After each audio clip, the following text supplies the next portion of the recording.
weltare ɓiɓɓe fulɓe andu diine maɗa fedde heblo sukaɓe africa weltare tv takusana yoni to ɓoggue to dara haalayɓe to cide to cenel to ngoral to seeno busoɓe to hayre mbara to hayre gollera to hayre law to kasga ko on takusan juula ha e nder galle ceerno abdourahmane dia to darila barka ha to darila barka ha to galle makko pk 8 nokkede ko taari ɗum kala ene jeeya e gardini kabaruji men to leydi Mauritanie winditima mayɗe mum gaddono e yimɓe mum yanoɓe hijjore hitande hikka nde to makka to leydi sénégal touba heeɓi ƴiwonde hewde ndiyam no fewi yadude e yolayru jeere okkasa ha yesso mairie ndi kala ene wi dakka ndiyam ko desal gotal to leydi mali laamu transition ngo leydi mali e gardugol colonel azimi koyta ɓe mbaɗi tigui remanima ministériel woni tigui ɓe memtima jagoɗe kewɗe e oɗo saaha joni mbaylima to leydi Côte d'Ivoire ko immeuble woni huɓere togodirde étage kañum tigui yani e nder Abidjan waɗi mayɓe jeegomo e barmuɓe hewɓe to leydi Burkina Faso mobodire kewɗe mobodire kewɗe mbaɗama e nder Ouagadougou lamorgo leydi ndi ha e yoga e guure mawɗe kala hollirde kay soutien mabɓe e yadudeɓe e laamu militaire uji ardiɓe leydi ndi e oɗo saaha joni habaruji men jolam jaɓirima jaaha to dowlaci tentude Amérique to leydi Israël to leydi Ukraine bisimilla mone ketki hotodirte joni piren pacciren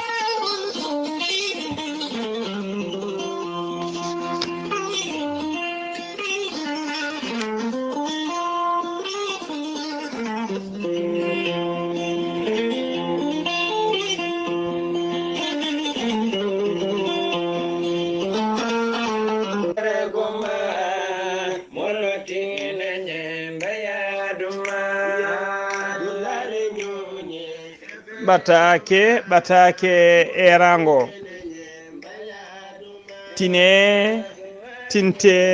tinne kadi kala tinɓe yo tintinɓe tinano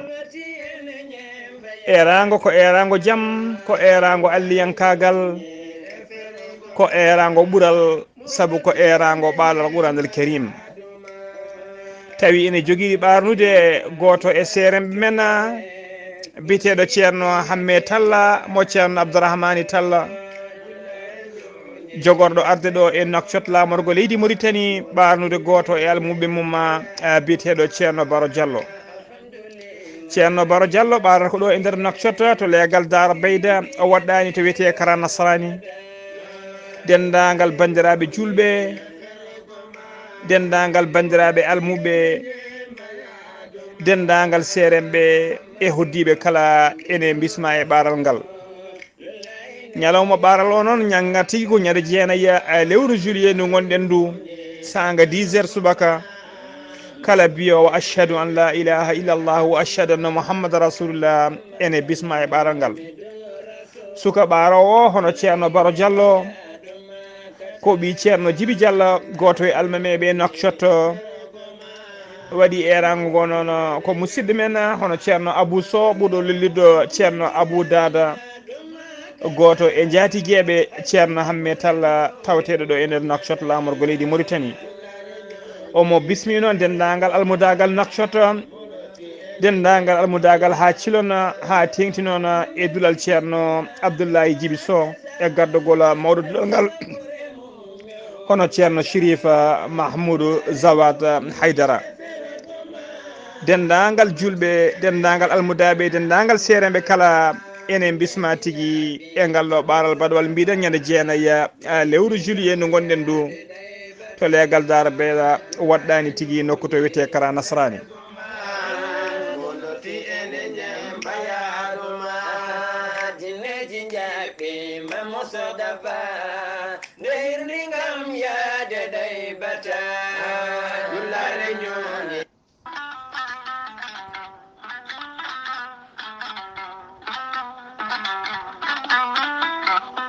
musidɓe tedduɓe bandiraɓe sehilaɓe taweteɓe jokli windere kawisaji mawɗi kiɗo hen lekki mbiteki gorel tayya e dow meɗen heewɓe yaroɓe gorel te ceettima ɗum dañi hen aafiyaji mawɗi hay wona ñabbuji goɗɗi ɗi jangtono kay gorel te ya ɓe kolliti ɓe mbi alhamdulillah ɓen jogiiɓe dogam cité ko wayno yaroɓe woni ñabbuji goɗɗi kala ɓe kolliti oɗo saaha kamɓe kala ɓe puɗɗima yiitude hen koye mabɓe gorel te ko haako moƴƴo ko ala rewam ala effet ala haydara a wulnan ndiyam ma ha wula mbaɗa hen ko jamireɗa aɗa yara aɗa yiito cellal ɓandu maɗa an joguiɗo AVC jogui cardiaque ƴiƴam dogata e ɗaɗi ɓandu muma neɗɗo tuƴiɗo ɓandu mum sooru donkuɗo yaade juma e jama jokkoyde endam jokkodire gorel te joni joni mbiya alhamdulillah an lelotoɗo ha jamma jenga ɓandu jaaɗa sa ummima donka tinde ɓandu maɗa ngam ƴiƴam wasde dogde ɗaɗi maɗa jokkodire gorel te joni joni kettina hoore maɗa sa yeehi to site mabɓe internet a waɗi www point gorel te point com ma jangan hoore maɗa kala ko jangta e gorel te sa yiɗi jokkodirde tonggode gorel te so tawi gonɗa koto kiidira jokkodirta koye galle ceerno Habous Diallo 77 554 75 54 so tawi gonɗa koto guuriki jokkodirta koye sohna Deni Ba mbatta ko 77 571 33 10 so tawi koto Bonji Salamata Ba 77 695 43 01 so tawi gonɗa koto Mboura Saydou Ndawa mbatta ko 77 388 21 88 so tawi gonɗa koto leydi France jokkodirta koye Haruna Gayda 06 50 99 64 43 so tawi koto États-Unis d'Amérique gonɗa plus 1 34 77 01 56 77 nototoma ko Abouso Kawral Fouta Business plus 1 musidɓe tedduɓe jokkodiren gorel te dañen jaam kettode kaburuji mon e ɗemngal pulaar Afrique, Asie, Europe, Amérique, Moyen-Orient, Océanie. Jam nyalle mon musidɓe tedduɓe heɗen gone dewo ɗiɗi lewru juillet hitande ujunnaje ɗiɗi e nogas e tati habruji mon e ɗemgal pulara e sowta he ko musidɗo mon sehil mon Ghalii Abuu Bah to karallagal ha mbawon yiide en to banggue YouTube ko meñi men e sehil men Saydou Abou Bah hono mbiruɗen gardide kabruji men ko leydi Mauritanie puɗɗoɗen leydi Mauritanie noon windetima mayɗo mum gadano e hijjore hikka nde mayɗo o noon ko gorko o wiyeteno ko Lemra Bot El Moustapha ko aseta hanki go lewru juillet o hoti e joomi ko caggal kay nde wanno hijjore makko ha gasi jagorgal leydi Mauritanie kalfinaɗo ko fati diine e jangde lasli hono da wul sidi wul ama Taleb o yittini duwawuji makko dow inde hoorejo leydi ndi Mohamed Cheikh El Ghazouani faade e famille duttiɗo kala kanko ministre noon o rendini o holiri tigui laamu leydi Mauritanie rendini condition ngaji kala beele yaaɓe hijjore mum ɓe eɓe mbaɗa hijjore mabɓe de hano hanistini hay rafaɓe toon ɓe docteur eɓe Mauritanie naɓe yadnoɓe délégation ngaji ɗi darima toon dooli mumen ponno ha ɓen mbawi wadde hijjore mumen hano hanistini ministre o noon omo yetta omo jarna omo waɗa félicité dendagal ɓen docteur eɓe e équipe aji e hijjatnoɓe ɓe kala e darde mumen fayidinde nde mbaɗi tigui ha hijjore nde wawi yarude hano hanistini ha joni ko leydi Mauritanie keddoɗen joom batoji tawi ko gawoji awo fina tawa joom ɗina batoji noon taw ko batoji ɗi CNM woni chantier naval de Mauritanie ɓe mbaɗino diño mabɓe woni sitting mabɓe yeeso wilaya mo Nouakchott yeeso wilaya mo Nouadhibou ɗaccon haqqi ɗum wonno ko ñande aljuma capantati lewru juin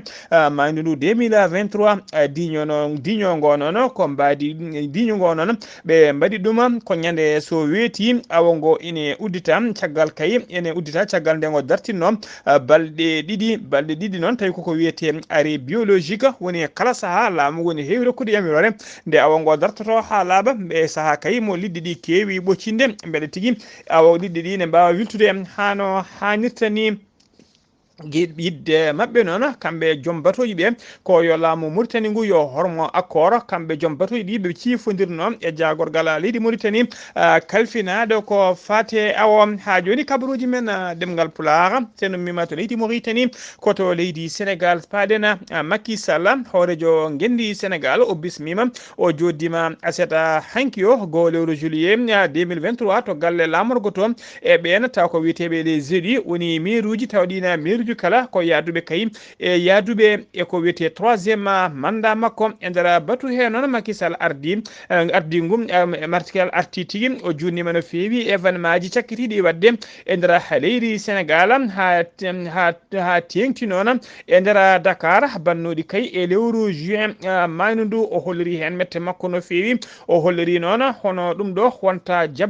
jabde kene watta e nder leydi he o erima yimɓe makko ɓe noon nde ɓeydat tigui vigilance rentade ɓeyɗo tigui rentade saabu kay o holliri calo yimɓe ummade e nokkuji goɗɗi ngala ha e nder nokkuji mabɓe walla e nder guure mabɓe walla e nder leyɗe mabɓe ene bonna taw koko golle gollanoɗe e nder ɗiɗon nokkuji ko yimɓe ummuɓe no yimɓe ummotoɓe noon nokkuji goɗɗi ene ngara kay bonnude golle gollanoɗe o suuti konguɗi ɗi noon ko suuti konduɗi ɗi noon ko sawta mawɗo no fewi tawa kadi yesso ngo ne ñirɓini hollirde hen mette makko no fewi ha joni koye buruji men e ɗemgal pulaar to leydi Mauritanie to leydi Sénégal ha joni dadiɓe e brigade de proximité ɓe goora e ballal 5e escadron portede LGE ɓe mbaɗi opération mabɓe de sécurisation ittude ñonkoto ha laaɓa e haɓade kay bandiyagal e nder goora opération noon ɓe mbaɗino ɗum ko ñande seeɗa hanki go lewru juillet ina wiyata aleda hande ɗiɗi lewru juillet de 3h fayi 6h du matin e nder opération henen ɓe teɓima capantato e ɗiɗo neɗɗo hen nogas e jeetato nanguira tigui ko ngala kayitaji goto hen tawra tigui goto hen e goto en nangaɓe ɓe tawra tigui ko drogue tawra tigui goɗɗo kadi nanguira tigui ko dognude oto taw wondani e permis wala permis de conduire goɗɗo noon bonirno nedi ko ɓen waɗoɓe opération ɓe nangui toon kadi 15 oto ɗi kayitaji mumen ndewani lawol ɓe nangui kadi motoji 10 ɗi ngala kayitaji e kilogramme drogue mo hinde chanvre indien e matériel musical goto on matériel musical ɗon waɗi buubaji ɗiɗi e guitare goto wondude e piano goto ha joni kabaruji men ɗemgal pulaar to leydi Sénégal ha joni caggal nde signal Walfa TV Walfadjiri taƴano kay fodde balɗe capantati woni lewru timmudo caggal signal o noon artirama hewɓe noon yeɓoɓe ayawa habride nde kolliri hen weltare mumen mawde no fewi ministre de la communication mo leydi Sénégal ko kañum tigui yamiro yo signal o coupé taggal kay nde Walfa TV wanno couverture médiatique manifestation ngaji bannoɗi kay ñalawma ñawore Ousmane Sonko hollirede kay wonde taƴannoma duuɓi ɗiɗi e kaso ɗum noon yimɓe hewɓe o waɗino couverture médiatique ko ɗum saabino noon jayde nde waɗa tigui signal mum taƴa ha joni ko leydi Sénégal keɗoɗen jena to falde Tambacounda toɓoji kewɗi ndiyam jippima e jaduɗi e keneɗi jippima to Tambacounda ɗeɗo balɗe ɗiɗi cakkitiɗe ɗi bonni toon ko heewi no fewi ɗi ɗakkiti toon sengueje kuɓeje ɗi jaadi kadi caleje kewɗe maɓɓima e leydi kono kadi potoji kewɗi taw ko potoji courant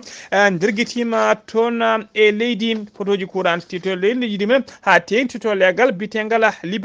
liberté ko poto courant mo agence SNHLM to Tambacounda kañum tigui mabɓi toon e leydi ɗum noon ko aseta hanki o sanga 14h woni 2h ñalawma soit so wonano kay Allah e ballal mira clôture agence o ko kay wona jangol poto haalete toon saabu kay e saaha poto yanno noon taw kadi banggue o yaniri on banggue agent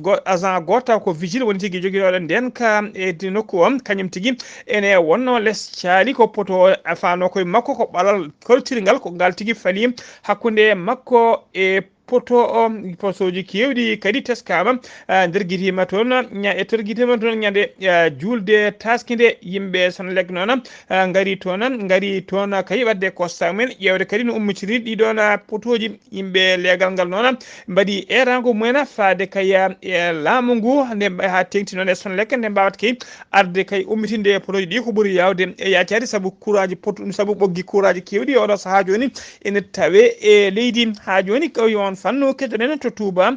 to ɓoye Touba ne heeɓi tigui ƴiwonde taw ko ƴiwonde hewde ndiyam no fewi nden ƴiwonde noon ƴiwonde hewde ndiyam no fewi yadude e yolayru kene yadude e kake kewɗe woni matériel kewɗo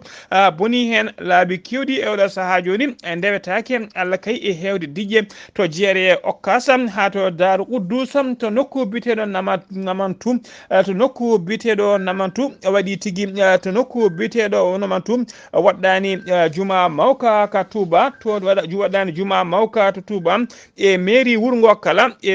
Ngo kala koko wi dakka ndiyam ko dedala gotala gollotoɓe e mairie ndi teskama tigui ama tigui juwa e ndiyam ne mbawa yettade e nder bureau ji men Allah kay e toɓoji ɗi hewde ndi Allah e toɓoji ɗi kay hewde ndiyam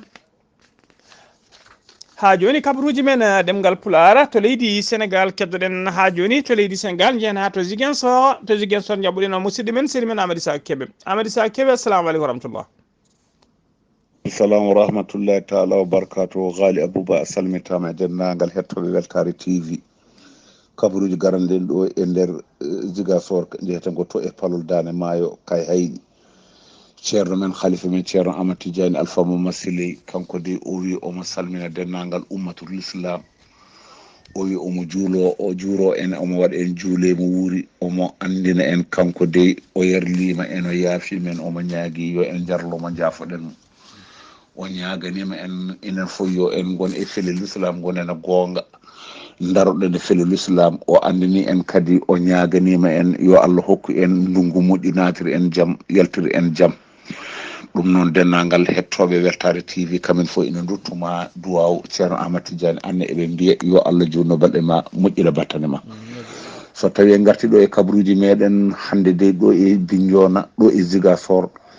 yettanma Marsassoum yahanma Thionky yahanma holɗum Cap Skirring yahanma ha to e Goudompa yettanma Tanafa hello ko woto holɗum ko gaz ala beele on ngala gaz ala min ngala gaz on jiyani gaz min jiyani gaz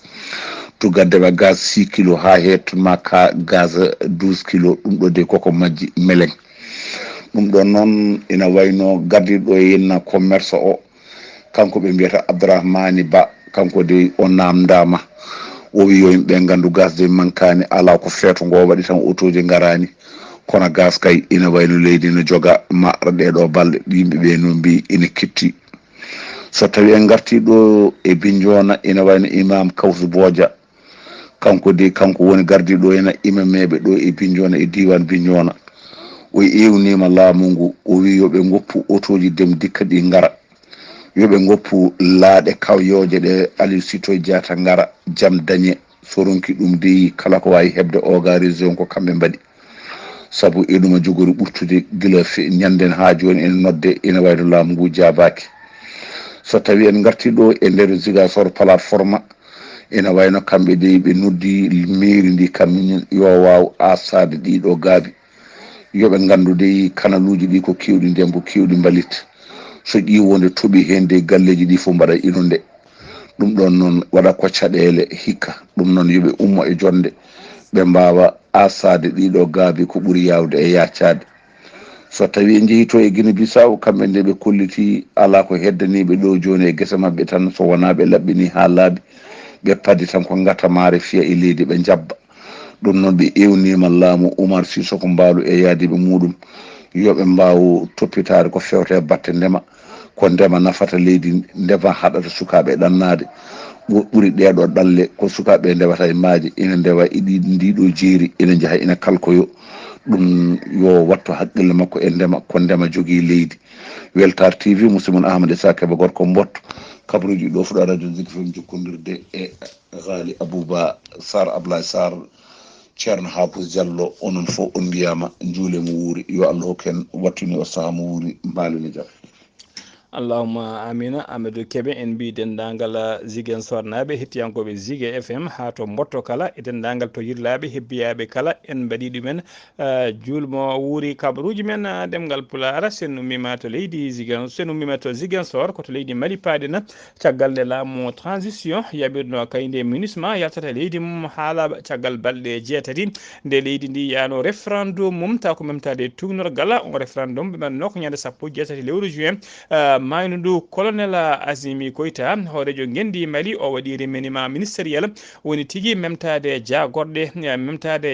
ɗe gayi kokkolli ɗi noon teskama gayi kokkolli régime o woni les poids lourds de régime ɗin noon keddima e poste uji mumen mais maka ko wayno kay ministre de la défense ko wayno ministre des affaires étrangères ko wayno ministre de la justice ɓeɗo kala keddi koye poste uji men mbaylaka gouvernement kesso noon ko 16 nomination waɗa hen 13 ko ministère uji kesi pulo tato keddiɗi ɗi noon ko wayluɓe tigui poste uji men gonnoɗo kadi joɗannoɗo CMA woni coordination des mouvements de la société joɗanno ɗum e nder gouvernement he on e oɗo saaha joni ummima e gouvernement haalaɓe ummi e gouvernement he noon koye saaha kay mo tension mawɗo woni tigui mo tekkere sukata hakkude CMA woni coordination des mouvements de la société hakkude mum e laamu transition militaire kesso pul kadi naati e oɗo gouvernement kesso on woni biteɗo colonel Assa Ba Diallo Touré on waɗa ko ministre de la santé et du développement social gouvernement o noon o heeɓi duwarma baylaɗo woni gouvernement transition heeɓino duuɓi ɗiɗi saabu kay ko guila ñande 11 lewru juin 2021 ko on gouvernement baylaɗo ɗo saaha joni ko guila nden o tafano hewɓe noon tawi ko ɓattiɓe cukel kokkolama e gam hoto jagorɗe wonnoɓe gouvernement kiɗɗo ittama e poste uji men ko wayno kay imam Oumarou Diara mo jeeyano tigui koye M5 RFP won noon ittama tigui e golle mum ko wayno Fune Coulibaly ko wayno Amadou Keita gonnoɗo ministre kalfinaɗo ko fati e jangde gonnoɗo ministre kalfinaɗo ko fati e jangde tawtoyi o wayi on noon wayli poste mum o wattama e oɗo saaha joni ministre des mines noon serdama e oɗo saaha joni e énergie et l'eau adan wonno tigui ko wonnoti ko ministre des mines de l'énergie et de l'eau e oɗo saaha joni min waɗama poste muɗum banggue hono Moussa Alassane Diallo ko Moussa Alassane Diallo ko kesso e nder oɗo gouvernement on waɗama ko ministre du commerce de l'industrie o adda noon ko beele kay omo wawa tigui renti fewnidde cogguji ɗi e oɗo saaha joni saabu kay cogguji ɗi ustude cogguji ɗi hano hannirtini e wawde kay reftinde commerce o hano ƴeɗitide commerce o hano hannirtini ko ni gouvernement kesso o koni tigui lelori hono ministre kalfinaɗo ko fate jangde woni ministre de l'éducation nationale on wiyete oɗo saaha joni ko Amadou Sy Savary hono ministre kalfinaɗo ko fate jangde towde e wittoji scientifique on wiyete ko Bourema Kansaya ministre des mines ko Amadou Keita ministre de la santé et du développement social ko colonel Assa Ba Diallo Touré ministre du travail de la fonction publique du dialogue social on wiyete ko Fassouma Coulibaly hono ministre de la jeunesse et des sports ko Abdoul Kassim Ibrahima Fomba ministre des Maliens de l'extérieur on ko Moussa Atta ministre de l'agriculture ko Lassina Dembélé hono ministre de l'énergie de l'eau on wiyete ko Bintou Camara ministre de l'enseignement national de l'emploi et des formations on ko Bakayoko Aminata Traoré so tawi ko ministre de la promotion de la femme de l'enfant et de la famille ko Mariam Maïga hono ministre de l'industrie du commerce ko Moussa Alassane Diallo ministre de l'habitat de l'urbanisme du domaine on ko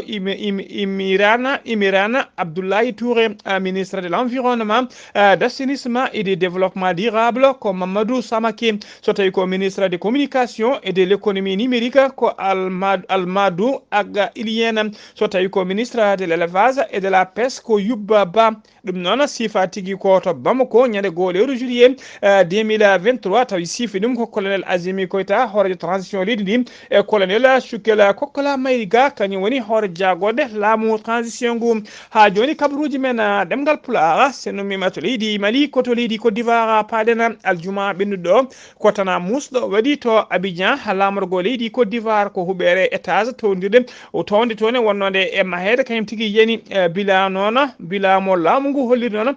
bilamo laamu ngu holliri aset hanki o tawi ko bilan provisoire ko waɗi mayɓe jeegomo e barbuɓe jeenayo étage janɗo o noon ina tawe to leggal bitegal kokkodi ko leydi Burkina Faso paɗen yimɓe hewɓe notitima e noddago pelle de organisation société civile en ujunnaje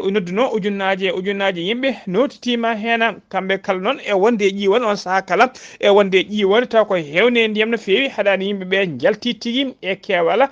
notitade e ngal ɗon moɓodiral hollirde kay wonde soutien mabɓe hollirde kadi eɓe jaadi e régime militaire e ardiɓe leydi ndi e oɗo saaha joni e gardugol capitaine Traoré hollirde kadi ɓe jaadani e manipulation mo CEDEAO e leydi manipulation ɓe jaadani e manipulation ɓe jaadani kadi e manipulation France e wondude e CEDEAO woni tigui e wadde e nder leydi heɓe e rima laamu militaire ardiɓe leydi ndi noon nde mbaɗat tigui tugnorgal kessal woni rédaction d'une nouvelle constitution yimɓe hewɓe noon jalti kene jogui banderoluji mumen ene winda hen oui à la relecture de la constitution woni tigui jiiɗi tigui yo constitution kesso waɗe ene mbaɗi hen no à la politique occidentale woni tigui yo politique occidentale ɓe jadani hen seppoji ɗi noon mbaɗi tigui koye nder lamorgo leydi ndi ha e nder yoga e guure mawɗe tawateɗe e nder leydi he kala habaruji men joolam jaɓeri koto dowlaci tentuɗi Amérique paɗena ñande aseda liggo lewru juin woni lewru juillet woni ñalawma hanki o ine wiyata aleta hande de lewru juillet to wuuro to nokku biteɗo Baltimore to funnague dowlaci tentuɗi Amérique ko pellodiral woni fusillade kañuma waɗi toon sanga minuit e ngan sanga ne hawre 4h temps universel e nder leggal bitengal Brooklyn waɗi mayɓe ɗiɗo e barmuɓe nogas e jeetato koto leydi Israël paɗen laamu leydi Israël approuvé ko kolliri tigui wonde ɓe coodi laaɗe diwoje ɓe kolli talata hanki o ɓe kolliri tawne tigui eɓe kolliti ɓe coodi série tataɓo taw ko avion ngaji ɗina avion ngaji noon ko avion ngaji ɗi guerre ɗi hinde F-35 taw ko fabrication dowlaci tentuɗe Amérique lo o noon ko ɗi nogas jeegom avion ɗi hinde F-35 woni tigui avion ngaji guerre jaaru majje noon ene qiime ha milliard uji tati taw ko halis dollar ene qiime tigui ha 2,7 milliard taw ko halis euro koto leydi Ukraine paɗen armée leydi Ukraine ɓe kolliri tigui wonde jamma beɗɗo ɗo o ɓe teɓɓitini ɓe cammini ɓe liiɓi tigui missilaji tati ɗi hinde croisiére wondude 8 drone woni laaɗe tokose taw ko ɗi galda e pilote ɗin noon taw ko koninkoɓe leydi Russie kañuma neldunoɗi e nder Kiev lamorgo leydi ndi koto leydi France paɗen ha joni jaam suwa artude to leydi France guila kaya policier goto warno suka tokoso jaro duuɓi 17 jamma hanki o noon waɗi jamma hanki o noon watti jamma joyaɓo kay seppoji e gaari min garaji musɗi no fewi hakkude ɓen waɗoɓe seppo hakkude mumen e yimɓe laamu ngu e nder seppoji he noon ñalawma hanki o noon ko hulɓini waɗi to nokku bita la hayle rose koto banlieue ne tawete banlieue e nder Paris lamorgo leydi France ko seppono ɓe noon kañumen pelɓi damal galle maire wuuro ngo tawa kadi ɓe pelmori ɗum ko voiture bélier woni tigui oto ne gurño yimɓe naati nder galle to e ngan sanga noon kanko maire o alano nder galle makko wono toon ko joom suudu makko wondude e ɓiyi ko goto kanko maire noon koye parti républicain o jeeyam cuddiɗo o noon e ɓiɗɗo gañima hen gañande musde no fewi laamu leydi France kala ha tengti Emmanuel Macron ɓe kolliri hen mette mabɓe no fewi taɗuma suka baraɗo noon e kala saaha tigui ene waɗa erago nde yimɓeɓe dartinta bonande dartira tigui seppoji ɗi gulli jaw lacca tigui justice waɗa golle mum kono hay oɗo saaha joni jaam suwa artude e nder leydi France musidɓe tedduɓe gasi ha laaɓi ceer ko ɗum ɗo wonno komin tongan noon habaruji mon e ɗemgal pulaar e sawta he ko musidɗo moon sehil moon Ghalii Abuu Bah to karallagal ha mbawon yiide hen to banggue YouTube ko Saydou Abou Bah ene nangani en Saydou Abou Bah to Ziguinchor ko Amadou Isaga Kébé ketki malaki jaam yo jaam Allah jogomi jogo on